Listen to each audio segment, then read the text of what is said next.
পাপড়ওয়ালাটা কোথায় গেল রে? মনে হচ্ছে বাংলাদেশ এখন চলে গেছে। কিংবা ভেবেছিলাম তাকে আর দেখতে পাইনি, কোথায় একদম বাংলাদেশে চলে গেছে। কালকে আমরা মুখে পাপড়ওয়ালাটা আছে মাকে বুঝে ছেদ বাবা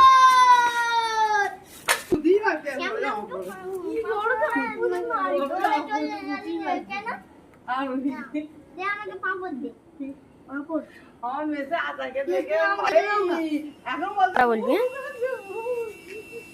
আমাকে গুলাচ্ছ না, আমাকে আমার কাছে যেতে দাও না। আমার পাপড় বিক্রি করে আটকাচ্ছ। বিক্রি করতে এই যে পাপড় কিনে আমি পাপড় সাইডে নিয়ে আনো। পাপড় আছে, পাপড়